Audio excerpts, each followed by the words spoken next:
မိချေရုပ်ရှင်စကားကြီးကိုဒရိုက်တာမဲမင်းပုံကန်လန်းခဲ့တုန်းကရေးဆိုခဲ့တဲ့တရုတ်ဆောင်အကယ်ဒမီရတနာဘို့တရုတ်ဆောင်အကယ်ဒမီရတနာဘို့ကတော့မိချေစကားကိုဒရိုက်တာမဲမင်းပုံကန်လန်းချိန်မှာမရိုက်ချင်ဘူးလို့ညင်းဆိုခဲ့ပါတယ်ဇလန်ကိုကြက်ပေမဲ့သူမရရမိုင်ခရိုက်တာကြောင့်ညင်းဆိုခဲ့တာပါ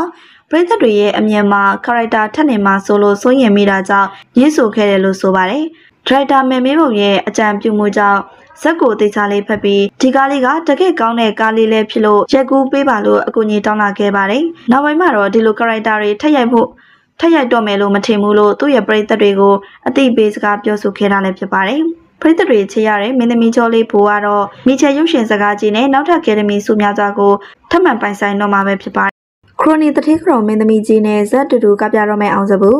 အခုလက်တလုံးအင်တာနက်စာမျက်နှာပေါ်မှာအတော်လေးကိုမှဟိုလေးကြော်ဖြစ်သွားခဲ့တဲ့သတင်းတစ်ခုကိုတင်ဆက်လို့ပေးသွားပါမယ်။ဒါကတော့မြန်မာရုပ်ရှင်လောကရဲ့နာမည်ကြီးဆုံးမင်းသားအောင်စဘူးနဲ့ထိပ်တန်းကယ်ဒမီမင်းသမီးကြီးတူတို့အတူတူတွဲဖက်ပြီး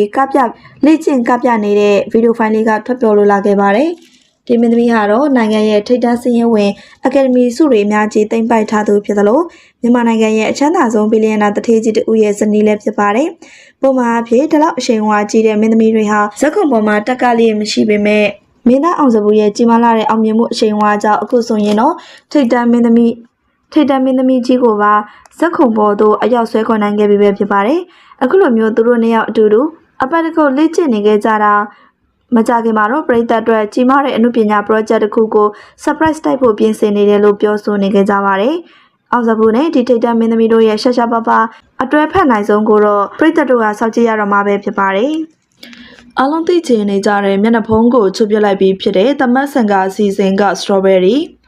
သမတ်ဆင်ကအစီအစဉ်ရဲ့ strawberry မျက်နှာဖုံးပိုင်ရှင်ကတော့ဘယ်သူဖြစ်မလဲဆိုတာပေါ်ပေါက်လာပြီပဲဖြစ်ပါတယ်။ strawberry မျက်နှာဖုံးပိုင်ရှင်ဟာတော့ခင်ဘိုးပကြီးပဲဖြစ်ခဲ့တာပါ။ဒါကြောင့်လည်းပရိသတ်တွေခံမှန်းထားခဲ့ကြတဲ့အဆိုတော်နဲ့မျက်နှာဖုံးပိုင်ရှင်ဟာတော့ကွက်တီကျသွားခဲ့ပါတယ်။သမတ်ဆင်ကအစီအစဉ်စားတဲ့ကပရိသတ်တချို့ကသိချင်နေကြတဲ့မျက်နှာဖုံးပိုင်ရှင်ဟာတော့ strawberry မျက်နှာဖုံးပိုင်ရှင်ပဲဖြစ်နေခဲ့ပါတယ်။ strawberry မျက်နှာဖုံးပိုင်ရှင်ဟာချစ်စရာကောင်းတဲ့အမူအရာလေးတွေနဲ့အတူကပြဖြောပြပေးလို့လေအားလုံးကတော့သိချင်နေကြတာပါ။ဒါပြင်မှာတော့အတန်ပါအားကောင်းကောင်းနဲ့ချိုမြကြည်လင်နေတဲ့အတန်လေးနဲ့တချင်းတိုင်းကိုလည်းအကောင်းဆုံးဖြောပြတင်ဆက်ပေးခဲ့တဲ့သူလည်းဖြစ်ပါတယ်။ strawberry မျက်နှာဖုံးပိုင်ရှင်သူဆိုသမျှတချင်းအားလုံးဟာလည်းပရိသတ်တွေနားတွေကိုတော်တော်လေးကိုမှဆွဲလန်းစေခဲ့တဲ့ຢာတွေပဲဖြစ်ပါတယ်။အခုဆိုရင်တော့ strawberry မျက်နှာဖုံးပိုင်ရှင်လေးကတော့ဘယ်သူဖြစ်မလဲဆိုတာအားလုံးကတော့သိရှိသွားကြပြီပဲဖြစ်ပါတယ်။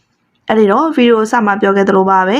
အဆိုတော့ခင်မိုးပကြီးဖြစ်ခဲ့တာပါခင်မိုးပကြီးဟာတော့အပြင်မှာအေးချမ်းတည်ငြိမ်ပေးမဲ့လေ strawberry မျက်နှာဖုံးဆွလိုက်တဲ့အချိန်မှာချစ်စရာအမူအရာတွယ်လှလေးမို့တချို့ကတော့မထင်ခဲ့ကြတာပါဒါပေမဲ့လည်းခင်မိုးပကြီးရဲ့အမခံဖန်တွေကတော်တော်များများကတော့ခံမနိုင်ခဲ့ကြပါတယ်